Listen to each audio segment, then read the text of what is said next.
the President of Argentina, Javier Milei.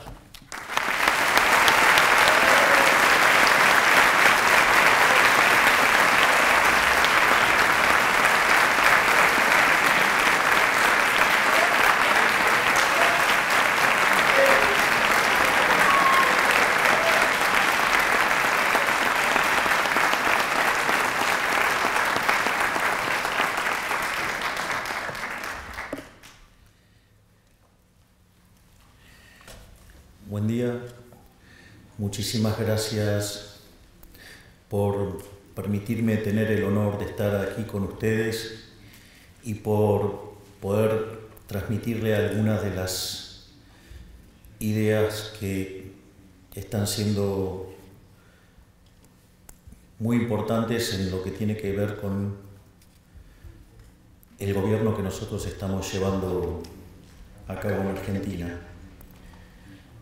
Naturalmente, en ningún momento dejo de ser economista y hay cuestiones que se vuelven súper importantes, sobre todo en lo que tiene que ver con la toma de decisiones. Y en la charla de hoy me quiero focalizar en uno de los temas que desarrollo en mi reciente libro, que se llama Capitalismo, Socialismo y la Trampa Neoclásica. Básicamente quiero ir sobre lo que técnicamente se denomina un fallo de mercado, que se define como no convexidad, es decir, cuando hay estructuras de mercado concentradas, y cómo la regulación, termina matando la innovación y el crecimiento económico. En ese sentido, básicamente la charla está separada en 5 partes. Lo primero que voy a hacer es plantear la lógica de la estructura conceptual de lo que voy a estar presentando. Digo, cuáles son los elementos fuerza que están detrás de la argumentación. Y obviamente que después, una vez que hago esto, voy a empezar a elaborar donde yo considero que la estructura neoclásica tiene un problema, un fallo, un error, y que eso deriva en intervención del Estado y que eso es lo que termina matando el crecimiento económico. Básicamente el primer elemento de la estructura conceptual es una idea de Mises. Mises señalaba que solamente había 2 sistemas económicos en forma polares, ¿no? O sea, por un lado el capitalismo de libre empresa, y en el otro extremo, el socialismo real. Esa idea, combinada con un trabajo de Hayek, digamos, muy famoso, que es el libro Camino de Servidumbre. El libro Camino de Servidumbre señalaba que cada vez que aparecía una intervención del Estado, el resultado terminaba siendo peor que lo que había originalmente. Hay una frase de Milton Friedman, quien pasó mucho tiempo aquí en el Instituto Hoover, que decía que en general la corrección de un fallo de mercado por parte del Estado termina siendo peor que lo que teníamos originalmente. Y básicamente entonces lo que señalaba Hayek en Camino de Servidumbre es que cada vez que había una intervención el resultado era peor, y que eso motivaba a los políticos a nuevas intervenciones. Y eso generaba no solo que el sistema funcionara peor, sino que implicaba cada vez mayor peso del Estado, y que esa dinámica a la postre llevaba al socialismo y por ende llevaba a la miseria. Por lo tanto, digamos, es importante saber, digamos, cuáles son las lógicas y las dinámicas también que conllevan a eso. Digo, el primer punto, digamos, que tiene que ver con la imposibilidad del socialismo fue planteado ya en 1922 por Mises en su libro Socialismo, y lo que decía es que el socialismo era inviable porque no podía ser cálculo económico. Es decir, concretamente, si uno lo que está haciendo en una transacción es intercambiar derechos de propiedad, y que eso es lo que genera un registro histórico que se llama precio, y que eso funciona como un mecanismo de transmisión de señal donde los agentes se coordinan, algunos serán compradores, otros serán vendedores, y que frente a la existencia de divergencias habrá ajustes, es decir, que el sistema de precios es un mecanismo de transmisión de información, de coordinación y de ajuste.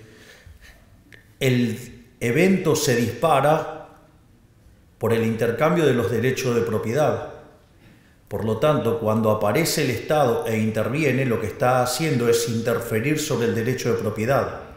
Y al interferir en el derecho de propiedad, la señal empieza a tener ruido. Y cuanto más intervención hay, cuanto más se vulnera y violenta el derecho de propiedad, la señal que se transmite cada vez es peor. Y en el límite, en el socialismo real y sin propiedad privada, no hay sistema de precios y por ende el sistema se derrumba. Por eso, en todos los lugares donde se aplicó el socialismo fue un fracaso en lo económico, en lo social y en lo cultural. Y además, como exacerba la violencia de los políticos, han terminado asesinando a 150 millones de seres humanos. La otra cuestión que también es muy importante y que entra dentro de estos problemas que se van generando con la presencia del socialismo y la intervención del Estado, es que además se genera una incompatibilidad de incentivos, porque si ustedes van a estar ganando dinero y se esfuerzan para ganar dinero, como decía Milton Friedman, digamos, lo que tiene que ver con la responsabilidad social del empresario es ganar dinero, digo, porque si lo hace es un héroe, porque básicamente lo que está haciendo es generar bienes de mejor calidad a un mejor precio, por lo tanto es un creador de bienestar. Y si ustedes intervienen y con el argumento de la distribución del ingreso y de la desigualdad y ese tipo de cuestiones con las que el socialismo ataca, la contraparte es que ¿para qué me voy a esforzar si me van a quitar el fruto de mi trabajo? Y si no me puedo apropiar del fruto de mi trabajo, entonces no tiene sentido trabajar. Es más, de hecho, la presencia del socialismo lo que hace es abortar los procesos de descubrimiento. Y eso no es un tema menor, digo, de hecho Hayek señalaba que el mercado es un proceso de descubrimiento. Hayek esto lo planteaba en términos de la discusión sobre la distribución del ingreso, al decir que no había tal cosa como una torta, sino que esa torta era una torta que se iba creando, que se iba descubriendo en la medida que el proceso de mercado iba tomando lugar.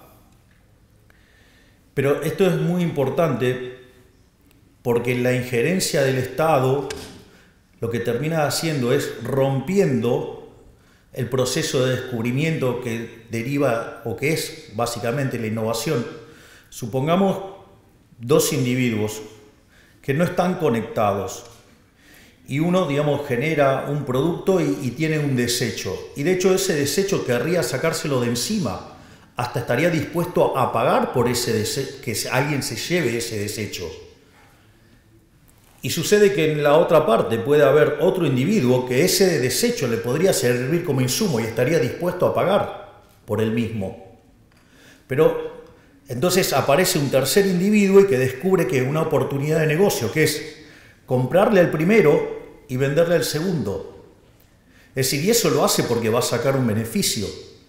Y si ese beneficio, que en realidad le está arreglando el problema a dos individuos, con lo cual es maravilloso. Recuerden que el primero estaba dispuesto a pagar con tal de que se lo lleven y el segundo estaba desesperado para conseguirlo para poder hacer su proyecto.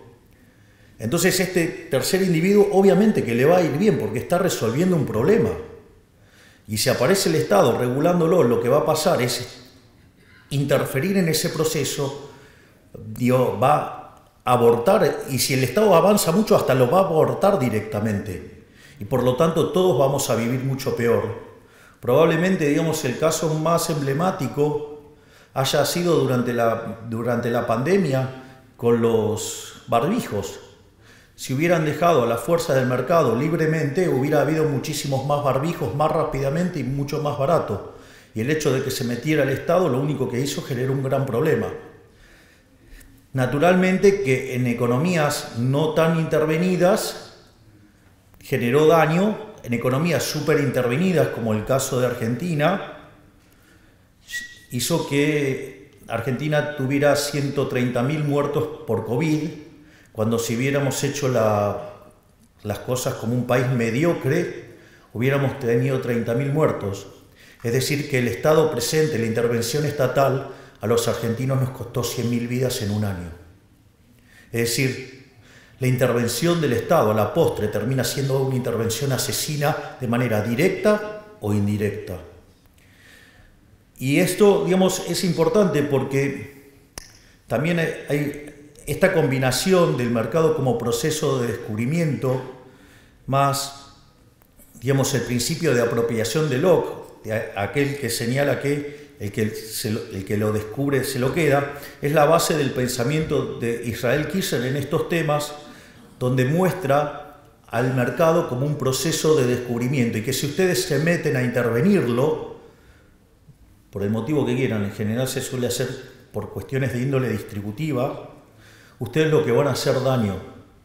Se los planteo en otro caso más y no ahondo más en esto, pero supongamos que yo tengo un sistema de equilibrio general y que inicialmente está en equilibrio y que de repente aparece un problema, como puede ser el de la pandemia, y entonces ustedes tienen un drástico cambio en la demanda. Ese cambio drástico en la demanda lo que va a hacer que algunos productos van a ser muy demandados y su precio naturalmente de corto plazo va a ser muy alto. Justamente esa señal de precio es lo que va a hacer, va a atraer los recursos desde los lugares donde no tienen que estar los recursos e ir hacia donde la gente está pidiendo que haya recursos. Si ustedes en aras de hablar de la distribución del ingreso, de las ganancias, de la desigualdad y demás, empiezan a intervenir ese mercado, lo único que van a tener es que el mercado que se tenía que destruir se destruye, pero el mercado que tiene que prosperar no prospera. Y por ende, a la postre estamos todos muchísimo peor. Por lo tanto, una de las cosas que es muy importante tener en claro es que la intervención del Estado siempre es mala, porque está basada en la fuerza. Y nada que esté basado en la fuerza puede ser bueno. De hecho, el liberalismo se construye, el respeto del derecho a la vida, la libertad, la propiedad, y siempre como punto de partida y de base el principio de no agresión. Y si hay un agresor grande e institucionalizado, es el Estado. Por lo tanto, siempre la acción del Estado produce daño y cuanto más Estado hay, peor nos va. En esta lógica, entonces, donde la intervención lo que genera es daño, esto es tremendo porque el instrumental analítico neoclásico, aún con gente que se sienta libertaria, podría terminar siendo funcional al socialismo si abraza los modelos y toma cuenta de lo que se denomina como fallos de mercado, ya que la definición del fallo de mercado habilita supuestamente a una intervención.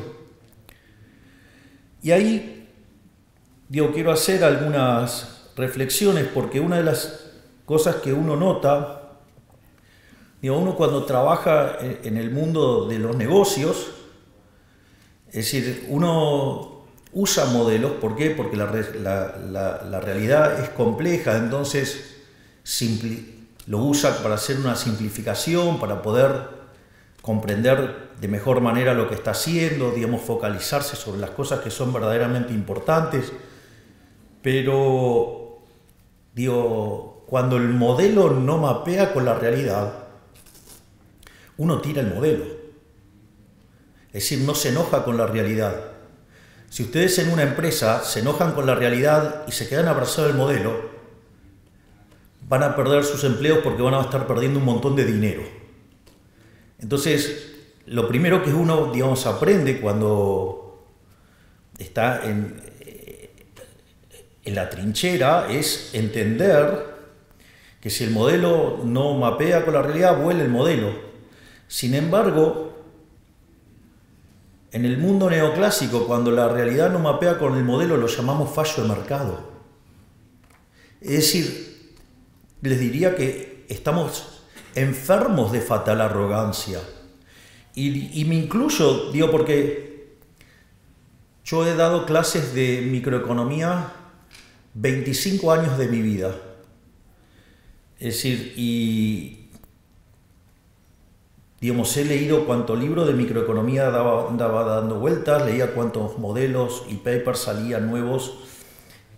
Y bueno, pero todo cambió el día que leí a Murray Newton Rothbard en un trabajo que se llama Monopolio y Competencia, y ahí ese día mi vida cambió. Pero entonces lo que quiero decir es que habilitar ese concepto de falla de mercado y la intervención lo que hace es favorecer el socialismo. Es decir, terminamos siendo funcionales al socialismo. De hecho, dentro de lo que es la estrategia del socialismo del siglo XXI y la forma de avanzar sobre las economías, y donde Latinoamérica es un gran ejemplo, digamos, el socialismo del siglo XXI ha sido muy exitoso en Latinoamérica, ha tenido un montón de presidentes.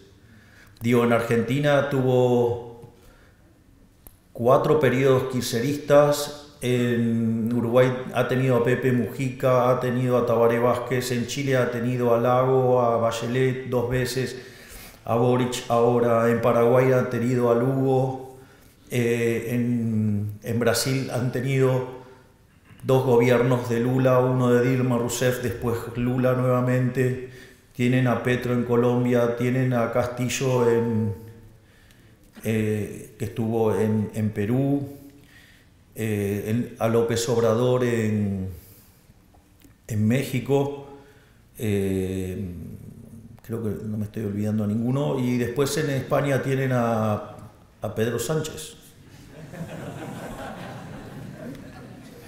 Es algo así como un kirchnerista, y ya no diría que es de buenos modales porque no los tiene.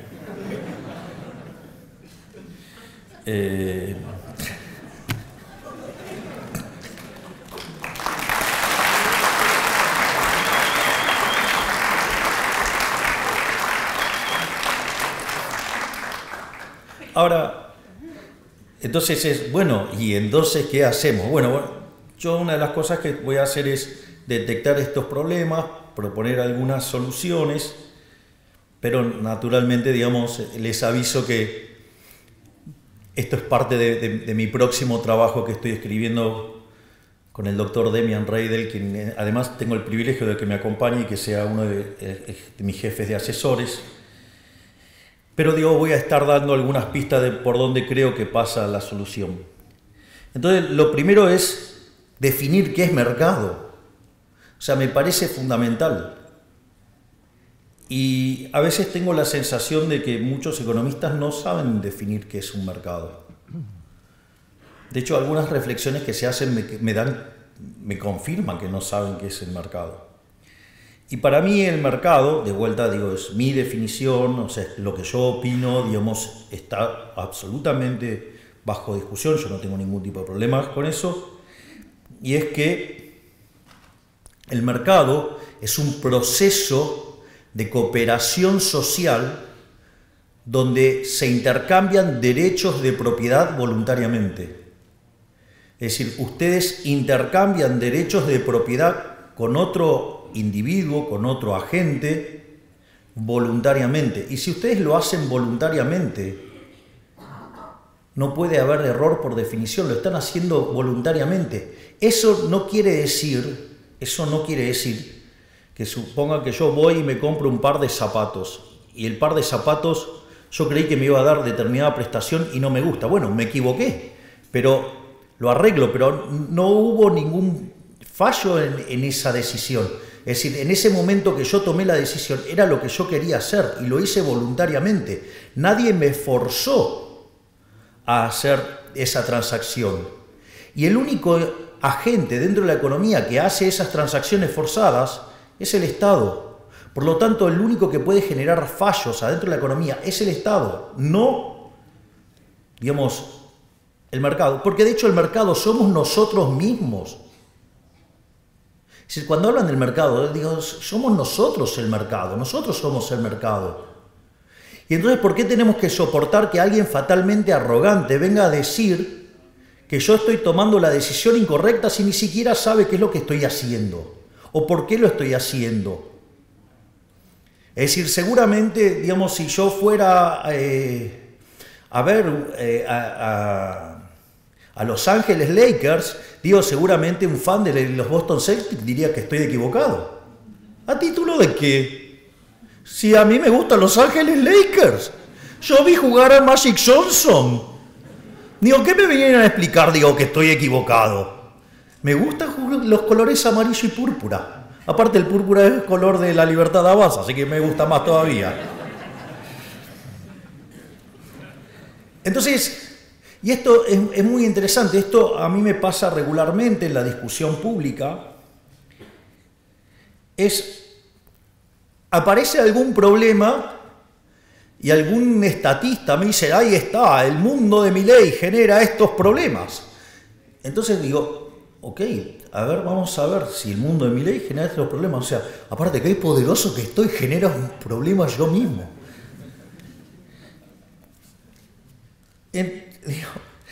Entonces, nada, digo porque hay cosas que me pasan por la cabeza que obviamente no las puedo contar porque tengo una restricción que sigo siendo jefe de Estado. Así es que cuando escuchan, cuando ven que hago hay así como un silencio, les pido por favor que me entiendan. Entonces, una de las cosas que yo digo es, si ustedes creen que hay un fallo de mercado, en un determinado mercado, la primer prueba que propongo es que se fijen si no está la intervención del Estado. Porque no sea cosa que en realidad lo que ustedes están percibiendo como un fallo de mercado, en realidad es justamente los daños que causa la acción del Estado. Y si ustedes corrieran al Estado del medio, seguramente que estaríamos mejor.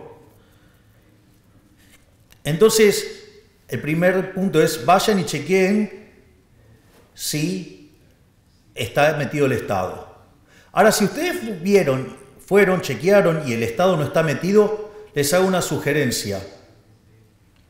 Vayan y hagan el análisis de vuelta porque está mal. Es decir, obviamente, yo soy un liberal libertario. Entonces, nada, lo que voy a dar es fundamentación de por qué digo lo que digo. Entonces la pregunta es cómo, digamos, o sea, a mí me motivó todo esto.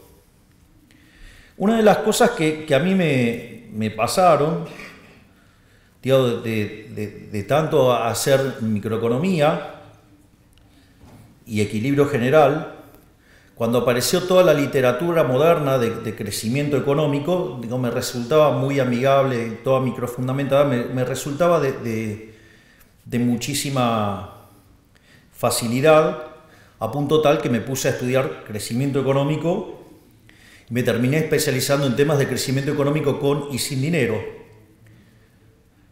Algo que también, digamos, está motivado por el hecho de que el economista más importante de la historia argentina, Miguel Sidrowski, era especialista en crecimiento económico con dinero. Entonces tenía ya, digamos, una cierta atracción por eso.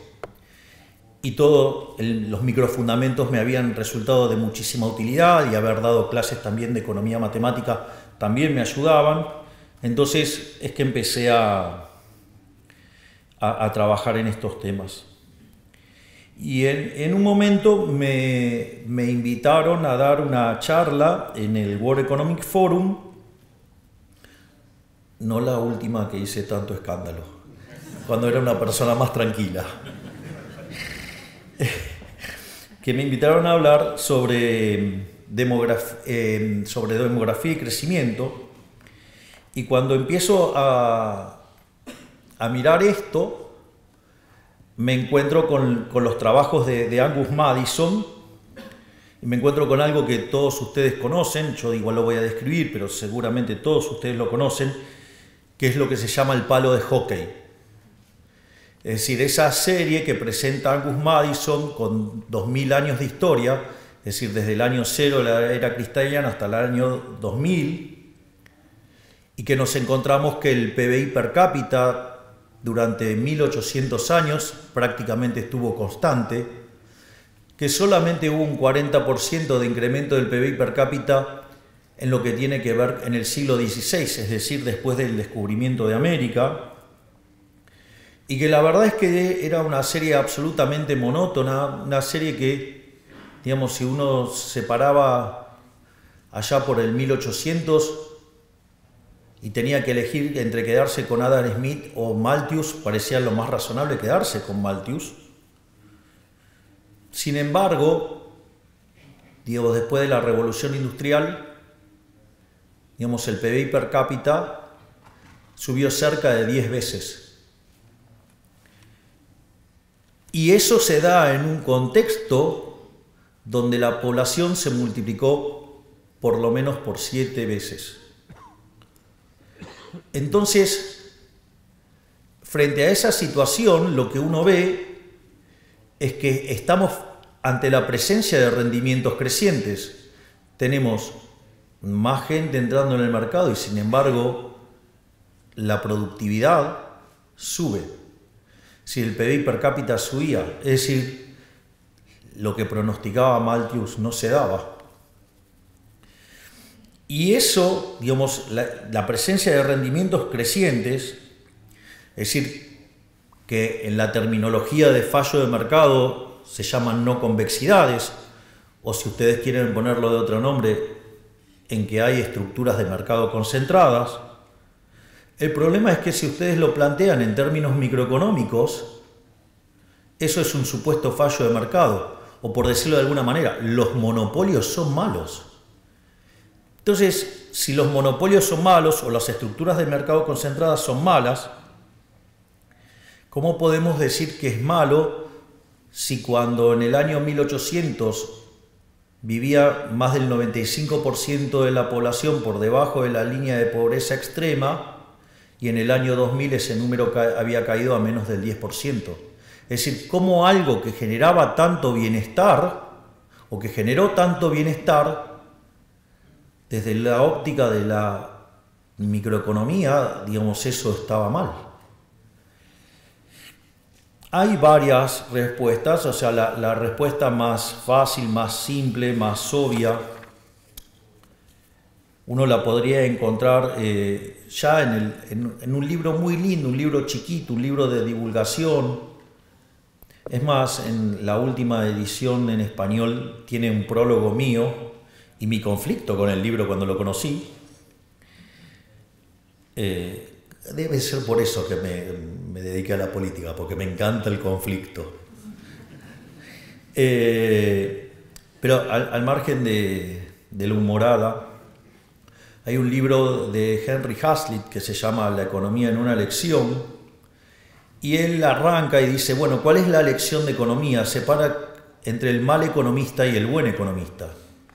Dice que el mal economista es el que se focaliza solamente en un mercado y en un solo periodo de tiempo, mientras que el buen economista no solo mira un mercado, sino que mira a todos los demás y no solo considera las consecuencias de lo que pasa hoy, sino que además considera también las implicancias sobre el futuro. Es decir, está hablando de un economista. El mal economista es un economista que solamente hace equilibrio parcial y de un solo periodo, y el buen economista hace equilibrio general intertemporal. O sea, esa vendría a ser la definición.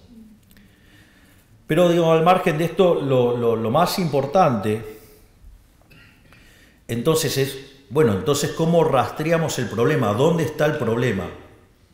Entonces ahora les voy a expoliar la respuesta y después voy a dar las explicaciones. Desde mi punto de vista, el origen del problema está en la interpretación de la mano invisible, de la idea de la mano invisible bajo la lógica de Pareto, que hace que la mano invisible sea incompatible con la idea de la fábrica de alfileres, es decir, los rendimientos crecientes. Y cuando uno avanza en la estructuración formal del análisis de la eficiencia, ¿sí?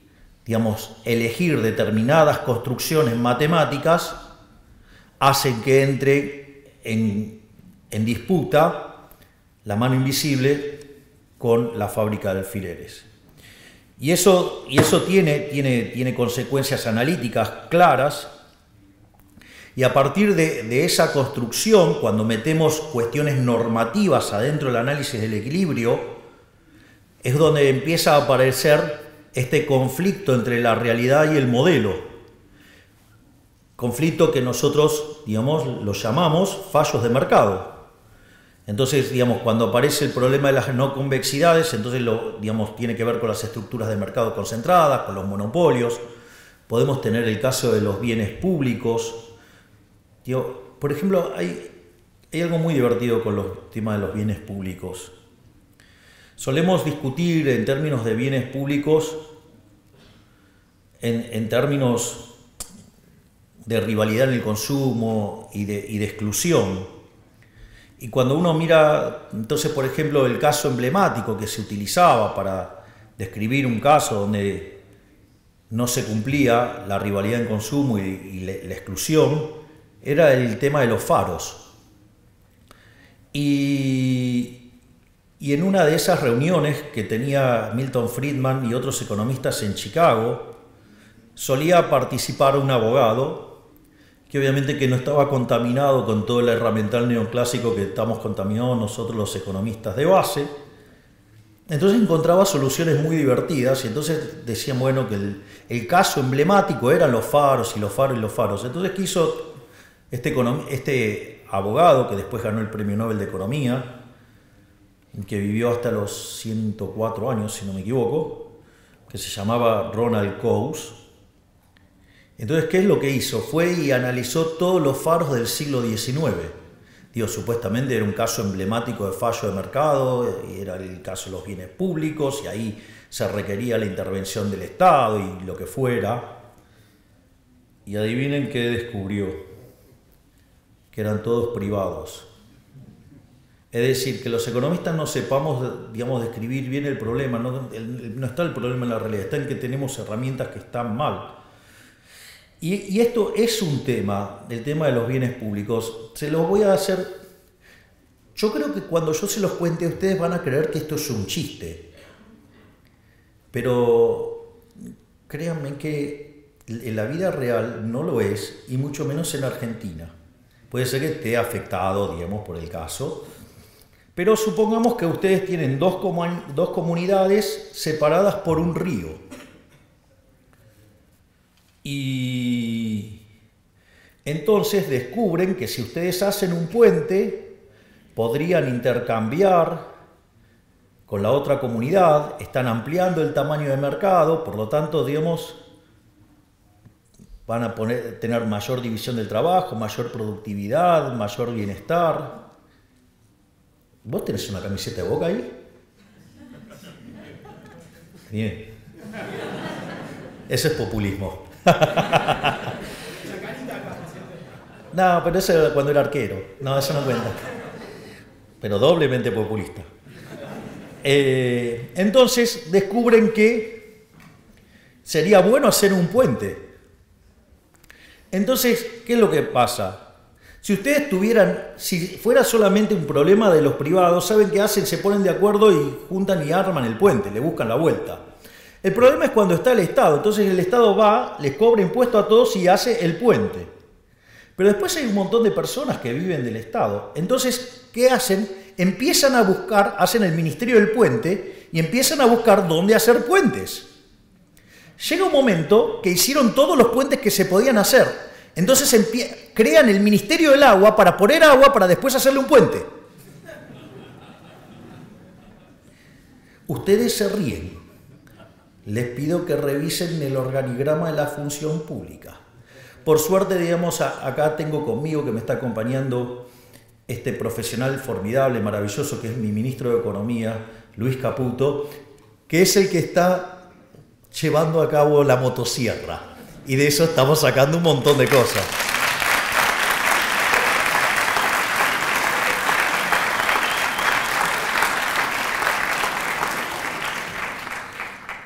Quiero decirles que a mí me pone muy contento cuando aplauden a mi ministro de Economía, porque no solo que está haciendo el ajuste más grande de la historia argentina, sino que es el más grande en la historia de la humanidad por profundidad y en cantidad de tiempo. Cuando uno junta, digamos, lo que estamos haciendo en el Tesoro y en el Banco Central. De hecho, llevamos más de 13 puntos del PBI ajustados. Y eso, digamos, si ustedes lo planteaban en otro momento, digamos, nos crucificaban a los dos en el medio de la 9 de julio, que es donde hay un obelisco, una cosa alta, grande ahí. Y vamos y lo llevo a las presentaciones y lo aplauden. Es un cambio de época. La gente está despertando las ideas de la libertad. Y el hombre que lo está llevando a cabo es el querido Luis Caputo, que está aquí. Gracias.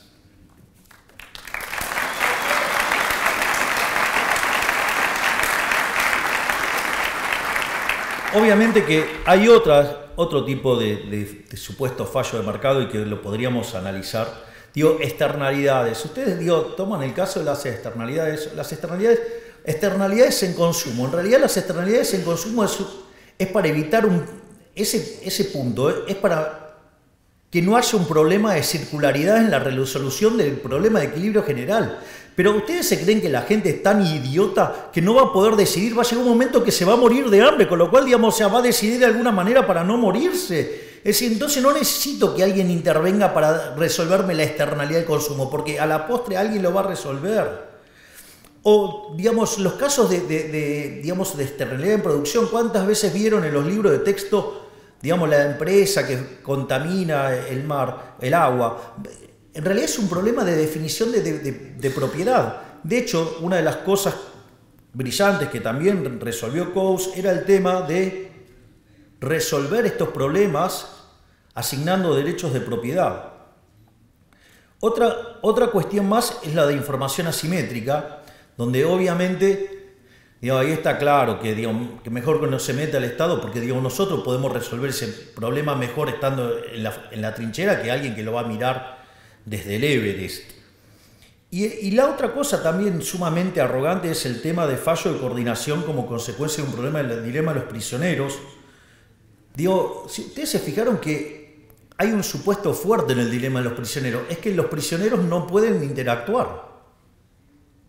Es decir, ustedes se dan cuenta que ese supuesto tan simple tiene un nivel de violencia institucional grosero.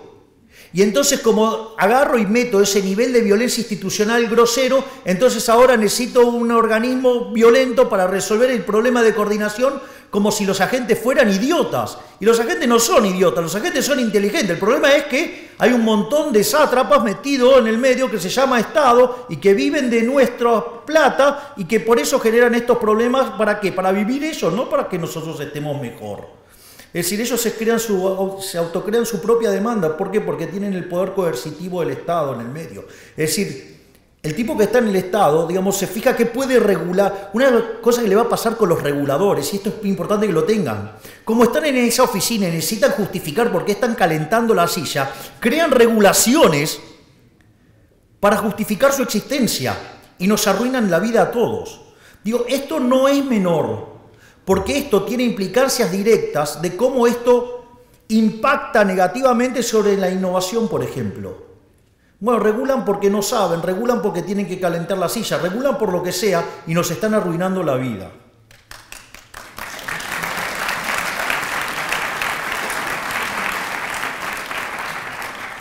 Y es más, les digo más, cuando ustedes tienen monopolios, y esto es importante porque ya sabemos que el crecimiento, lo vamos a tener que explicar por el lado de los rendimientos crecientes.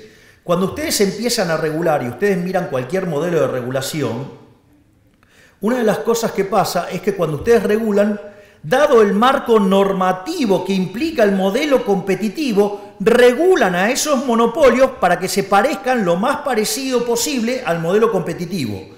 Y si no lo logran, bueno, que parezca la solución de segundo mejor, que es la Ramsey.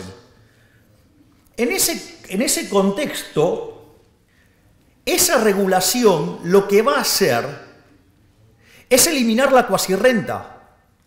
Y si ustedes eliminan la cuasirrenta, ustedes están eliminando los incentivos para innovar. Y si ustedes regulando, asimilando las empresas competitivas y le quitan la cuasirrenta, lo que están haciendo es matar la innovación y por ende están matando el crecimiento económico. Por lo tanto, cuando ustedes se ponen a regular, la contracara, ¿cuál va a ser? Va a ser que no van a crecer. ¿Cuál es la región del mundo que menos crece? Por escándalo, Europa. ¿Y por qué no crece? Porque están atestados de regulación. Se fanatizaron tanto en generar un modelo que se parezca al modelo competitivo que mataron los rendimientos crecientes, es decir, mataron las cuasirrentas. Al matar las cuasirrentas no tienen incentivos a invertir, si no invierten, no hay innovación, por ende se quedaron sin crecimiento económico. Por lo tanto, no dejemos que estos fatalmente arrogantes nos destruyan la vida con regulaciones. Vayamos a una sociedad muchísimo más libre, ¿sí? Y que si el problema es la teoría económica, tratemos de ver en dónde está el error de la teoría económica. No digamos que el mundo se parezca a una teoría económica que tiene errores, que venía de un mundo que no tenía crecimiento. Es decir, la caja de Edward puede ser muy divertida, digamos, cuando no hay crecimiento en una economía estática. Igual que Malthus, igual que los rendimientos marginales crecientes. Pero ese no es el mundo real.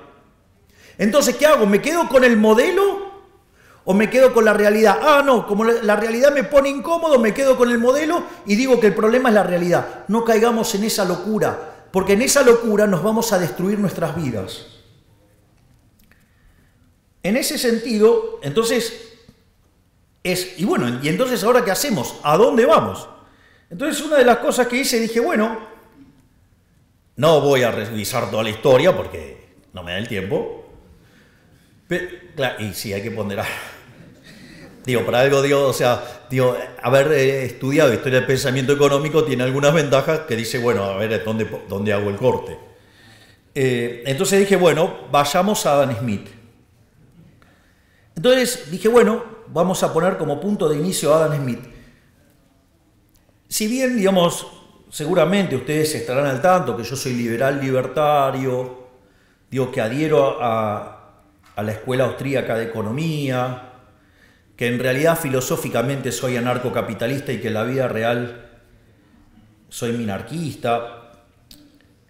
A diferencia de mis colegas, yo no tengo una visión negativa de Adam Smith.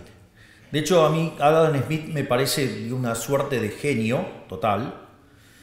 Para mí Adam Smith es a la economía lo que ha sido Gauss a la matemática, es decir, alguien que estaba 200 años adelantado a su época y fue el que la vio. Es decir, nosotros, como tenemos una forma muy particular de hacer política, entonces los analistas tradicionales nos cuestionan y nosotros nos mofamos de ellos y le decimos, no la ven. Bueno, Adam Smith la vio. En ese sentido, básicamente, desde mi interpretación de Adam Smith, lo maravilloso de Adam Smith que tenía implícito un modelo de crecimiento económico.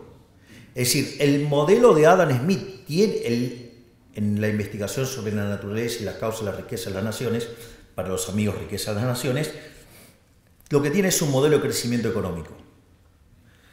De hecho, la idea de la fábrica de alfileres es la idea de los rendimientos crecientes, porque ¿qué era lo que decía? Si yo tengo una persona haciendo alfileres, una persona sola, aun cuando fuera muy buena, ¿qué iba a poder producir? 20 unidades. Y no más que eso. Ahora lo que decía es que cuando dividía el trabajo en 15 actividades distintas, la producción de alfileres per cápita saltaba a 5.000. Es decir, ustedes habían incrementado, ¿sí?, en 15 veces la planta en términos de personal y la producción había pasado de 20 a 5.000 per cápita. Y después dice, hay algo que es muy interesante y que a la luz de lo que se viene tejiendo y tallando respecto a las interpretaciones del futuro, en especial con la maravilla que implica, digo, la inteligencia artificial, que es la exacerbación de los rendimientos crecientes, sobre todo para aquellos equilibrios distópicos. Yo le diría, no le tengan tanto miedo a los equilibrios distópicos, porque la idea de la fábrica de alfileres y los rendimientos crecientes y la división del trabajo tiene un límite. ¿Y el límite cuál es? El tamaño del mercado.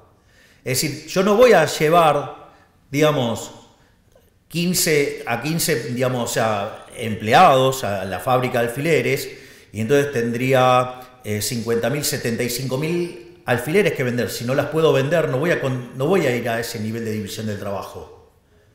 Voy a ir al nivel, digamos, que me soporta el mercado. Es decir, entonces no piensen el proceso solo del lado de la oferta, piensen que del otro lado está la demanda.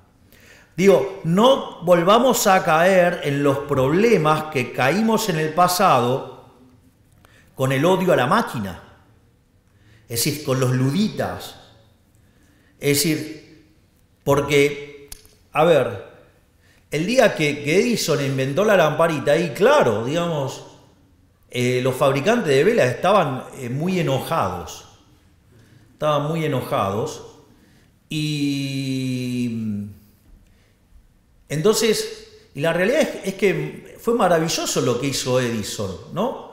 Porque eso me permitió tener un bien de mejor calidad, un mejor precio, le llegó a más gente, además generó más trabajo y además me ahorré dinero y pude gastar en otros bienes, es decir, una máquina de generar bienestar, es decir, los que generan progreso tecnológico son máquinas de generar bienestar, pero nunca pueden ir más allá del límite del mercado. Salvo que haya innovación y que hace que todos seamos más ricos, que todos estemos mejor. Entonces, no tengamos miedo, no pidamos regulaciones porque no entendemos de qué se trata. Tratemos de entender de qué se trata y no de regular. Es decir, nunca la libertad puede ser mala. Lo malo es no ser libres. Nunca es mala la innovación. De última, digamos, podemos discutir los valores sobre los que está construida la innovación. Y si los construimos sobre los valores del libertarianismo, digo, ¿quién podría estar en contra sobre el respeto irrestricto del proyecto de vida del prójimo en defensa del derecho a la vida, la libertad, la propiedad y basado en el principio de no agresión? ¿Cuál es el problema con eso? ¿Quién está en contra de eso? Digo, solamente ustedes podrían ser exitosos sirviendo al prójimo con bien de mejor calidad, un mejor precio. Pero hay un límite, el límite es el tamaño del mercado. Entonces no tengan miedo de desregular. Digamos, el progreso tecnológico va a tener como contraparte del otro lado la demanda. ¿O acaso ustedes creen que van a generar progreso tecnológico para seres que no existen? ¿Cómo van a hacer semejante locura y van a estar hundiendo un montón de dinero en eso si en realidad ese dinero viene de seres humanos? Y no digo que van a tirar plata para tirar plata. Yo no conozco empresarios que se dediquen a quemar plata por deporte. La otra cosa que también tiene muy interesante, digamos, la obra de Adam Smith, es que contemplaba el aprendizaje en la práctica, es decir, el modelo de learning by doing, y además contemplaba el progreso tecnológico, porque básicamente lo que decía Adam Smith era que una persona en su trabajo, cada vez que lo iba haciendo más veces, lo hacía cada vez mejor, es decir, learning by doing, y que en algún momento encontraba una forma de producir lo mismo, pero utilizando menos trabajo, y se daba ahí un salto discreto. Ese salto discreto, ¿cómo lo llamamos? Progreso tecnológico. Es decir, que Adam Smith no solo tenía contemplado los rendimientos crecientes, tenía el problema de la división del trabajo, tenía bien definido cuáles eran los límites de eso, sino que además tenía un modelo de crecimiento que además contemplaba el learning by doing y contemplaba el progreso tecnológico. Todo en el año 1776, siendo que además le costó 10 años escribir el libro. Si no me dicen, si no era un avanzado, no sé qué es un avanzado. Y lo otro que era interesante es en los mercados libres y en la intervención mínima del Estado. Y eso, digamos, el corolario de eso es la mano invisible, que cada uno, guiado por su propio interés, conduce al bienestar general. Y en el plano monetario, bueno, tenía un modelo de patrón oro. Ahora, una vez que tenemos la obra de Adam Smith, está claro que hoy es fácil, digamos, ya conociendo los resultados, sabemos que Adam Smith tenía razón. pero en ese momento no era tan evidente. Parados en 1776 no era tan evidente. Y por eso ustedes tienen que, en el año 1801, si no me equivoco, pero digamos por ahí dando vuelta, o 1800 o número parecido por ahí, apareció el trabajo de Malthus y la idea de los rendimientos marginales decrecientes. No parecía algo alocado a la luz de lo que habían sido, por ejemplo, los 1800 años anteriores. Y además, o sea, antes del año cero tampoco difería mucho de lo que fue después, hasta el 1800. Y eso tenía un sentido porque decía que cuando alguien llegaba, ocupaba la mejor parcela de tierra. Y cuando llegaba el segundo, ocupaba una menor y así sucesivamente. Entonces la productividad marginal era decreciente. ¿Sí? Y eso hacía, digamos, que los salarios reales, digamos, cada vez fueran menores. Y eso, digamos, después Malthus lo interactuó, digamos, con la pasión por los sexos, llegó a la ley de hierro a los salarios y derivó un montón de relaciones aberrantes que no, digamos, no vamos a estar discutiendo ahora, pero digo, relaciones aberrantes que ya venían desde muchísimos años atrás, pero digamos, no es el eje de la discusión de este momento ir ahí. Y esa idea, digamos, fue continuada por Ricardo, por Stuart Mill, hasta que llegó a Marx. Y la realidad es que en ese momento es cuando aparece la teoría neoclásica, superando a los clásicos, y es el tema de la teoría subjetiva del valor, que es ahí donde aparece Menger por un lado, Kuhn-Staben-Jevons por otro, y León Walras.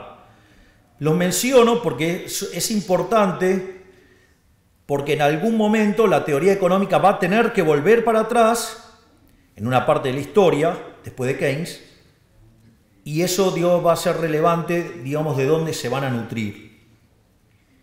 Y en ese sentido, ya cuando estamos entrando al siglo XX,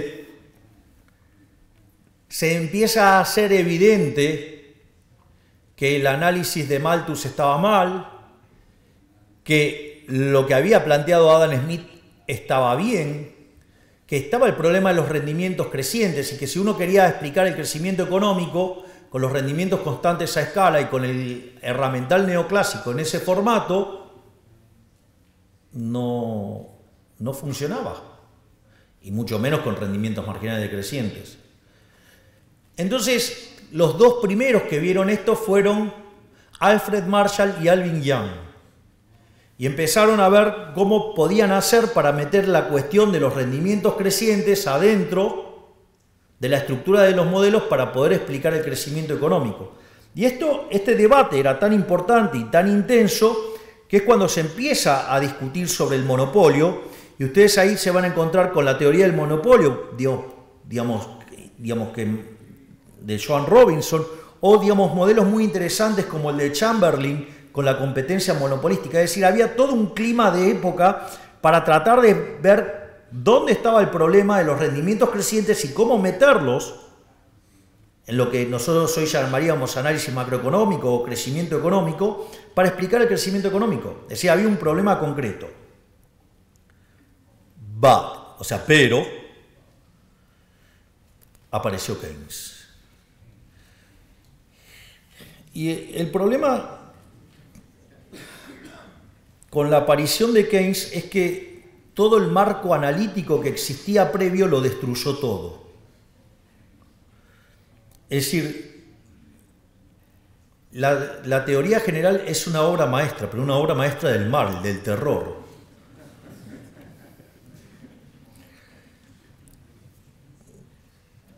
No me quiero poner a hablar sobre Keynes porque si yo hago esto se me van a ir 7 horas y tengo un montón de reuniones a las que no voy a llegar. Voy a tratar de ser... A ver, ¿cómo funcionaba el modelo, cómo funcionaba el análisis macroeconómico pre-Keynes? No se llamaba macroeconomía, pero no importa. Hoy lo podemos pensar así. Eran lo que se llamaban los modelos a la Wiesel, que eran modelos de naturaleza intertemporal, donde la interacción entre ahorro e inversión determinaba la tasa de interés, la que se llama la tasa de interés wieseliana.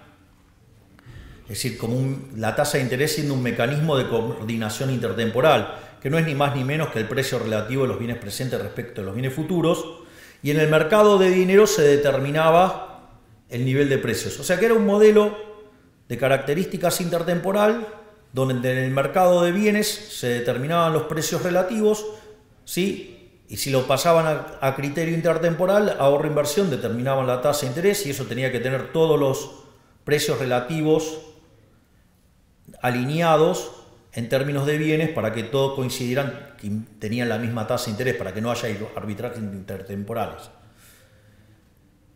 Y ahí lo que hizo Keynes fue romper todo.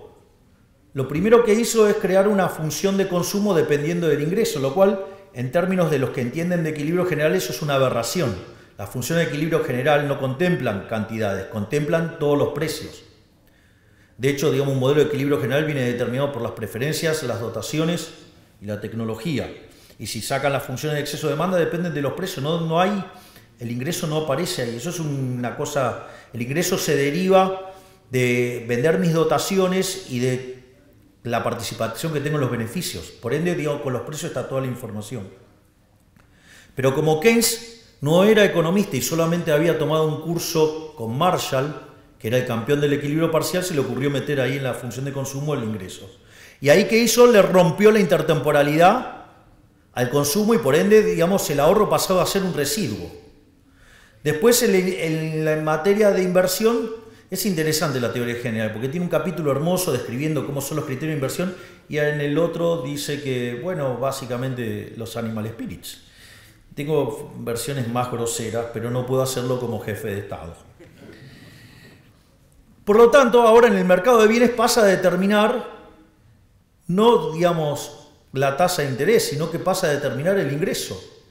Y ahora, con ese ingreso, determina la demanda de trabajo, que frente a una oferta de trabajo, con eso determina el salario. Y tiene un par de problemas, porque le falta determinar el nivel de precios y le falta determinar la tasa de interés. Entonces decide determinar, de una manera absolutamente delirante, determinar la tasa de interés en el mercado de dinero. Digo, lo cual es una locura, porque la tasa de interés existe no porque existe el dinero, sino que existe porque existe el tiempo. Con lo cual lo rompió todo ahí.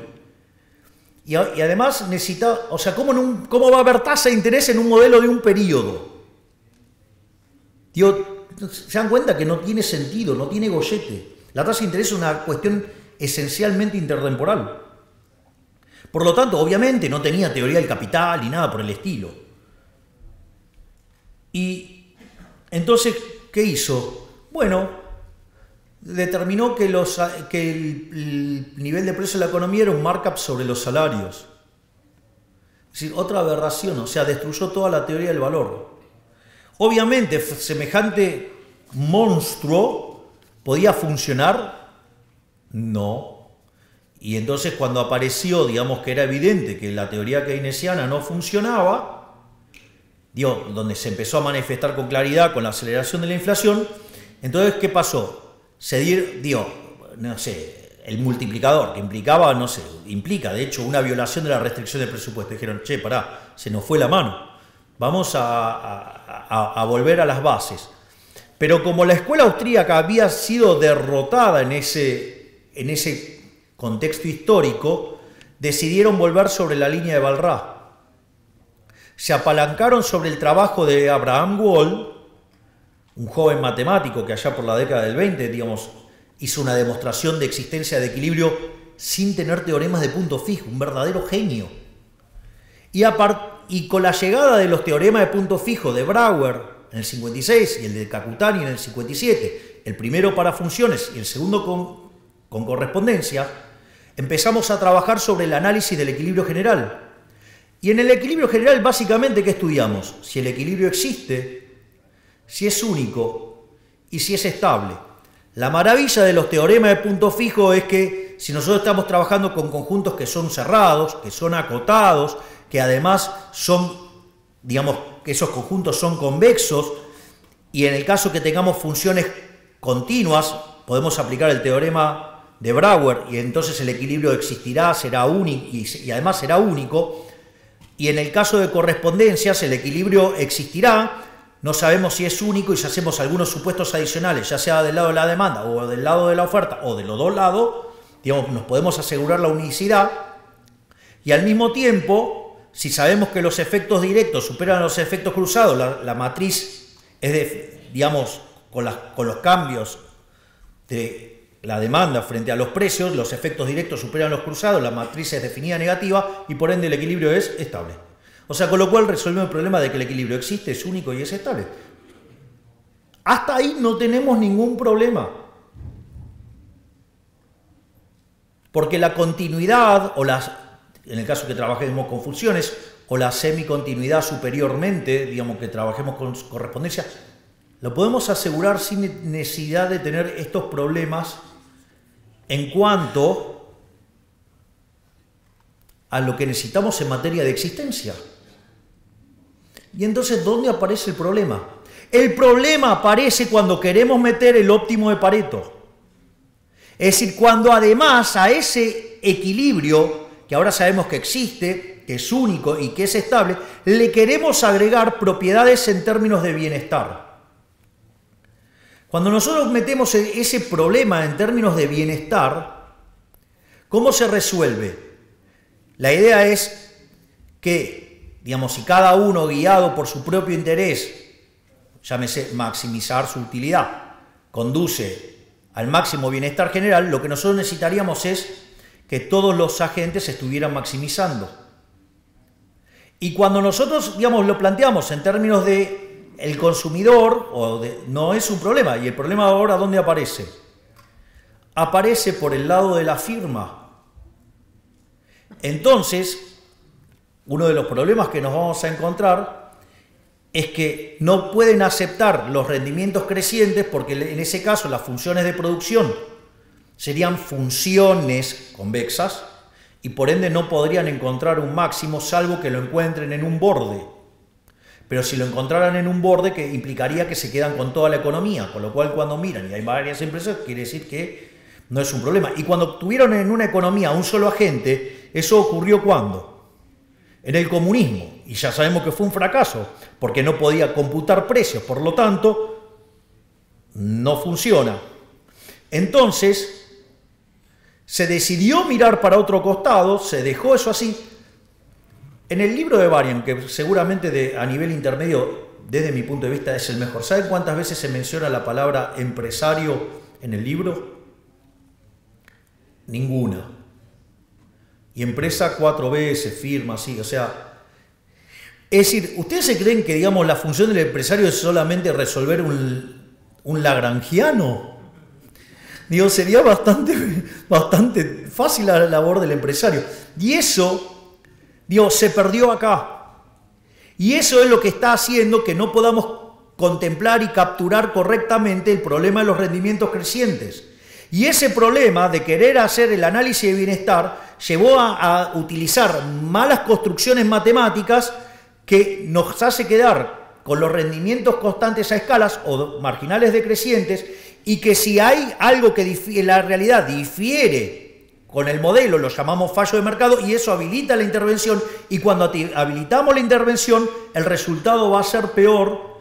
¿Y cuál es el problema con todo esto? Que cuanto más avancemos con el tema de las regulaciones, más vamos a estar matando los rendimientos crecientes. Y cuando estemos matando los rendimientos crecientes, como vamos a estar matando la generación de beneficios, vamos a matar los incentivos a innovar. Y si matamos los incentivos a innovar, no crecemos más. Por lo tanto, sugiero, porque ya no me dan los tiempos, leer activamente un trabajo de Murray Newton Rothbard, el inventor del anarcocapitalismo, que se llama Monopolio y Competencia, que está dentro de un libro maravilloso que también recomiendo leer, los 3 tomos, que se llama El hombre, la economía y el Estado. El tercer tomo se llama Poder y Mercado, pero es parte de la misma obra, que es cuando Rothbard se vuelve anarcocapitalista, para ver, porque les va a hacer abrir los ojos, y es que los monopolios no son malos.